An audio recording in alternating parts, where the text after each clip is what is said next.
రాయలసీమ ఎత్తిపోతల పథకం గత వైసీపీ హయాంలోనే ఆగిపోయిందన్నారు మంత్రి నిమ్మల రామానాయుడు. పోతిరెడ్డిపాడు సాగునీరు కాదు తాగునీటికి అంటూ జీవో ఇచ్చారని పేర్కొన్నారు. ఈ వ్యాఖ్యలకు ఎమ్మెల్సీ బొత్స కౌంటర్ ఇచ్చారు.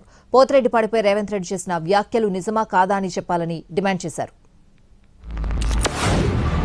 అంటే 2020 సెప్టెంబర్లో ఈ యొక్క స్టే ఆర్డర్ ఇచ్చే సమయానికి జగన్మోహన్ రెడ్డి ముఖ్యమంత్రిగా ఉన్నాడా, చంద్రబాబు నాయుడు గారు ముఖ్యమంత్రిగా ఉన్నాడో ఇవాళ సమాధానం చెప్పాల్సినటువంటి అవసరం ఉంది అధ్యక్ష. ఎన్జీటీ చాలా క్లియర్ గా 2020 సంవత్సరంలో ఈ పథకాన్ని నిలిపేసి జగన్మోహన్ రెడ్డి గారు ముఖ్యమంత్రిగా ఉండగానే ఆదేశాలు ఇస్తే మరి నిమ్మకు నీరెత్తినట్లు 5 సంవత్సరాలు వీళ్ళు నిద్రపోయినటువంటి పరిస్థితి అధ్యక్ష. నెంబర్ 1 అంటే వీళ్ళ ప్రభుత్వంలోనే జగన్మోహన్ రెడ్డి గారు ముఖ్యమంత్రిగా ఉండగానే ఇది సాగునీరు కాదు త్రాగునీరు అని చెప్పి జీవో ఇచ్చారు. అఫిడవిట్ లో కూడా స్వయంగా ఆ రోజునటువంటి సెక్రటరీ గారు కూడా మీరు అఫిడవిట్ ఇచ్చినటువంటి పరిస్థితి అధ్యక్ష. సభ్యులు అడిగింది ఏంటి? ఏదైతే రేవంత్ రెడ్డి గారు శాసనసభలో చెప్పారో దానికి కట్టుబడి ఉన్నారో లేదా, లేదు దాన్ని వ్యతిరేకిస్తామని చెప్తారా?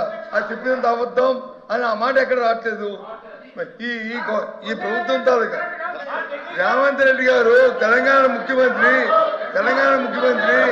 అక్కడ చెప్పిన ఏదైతే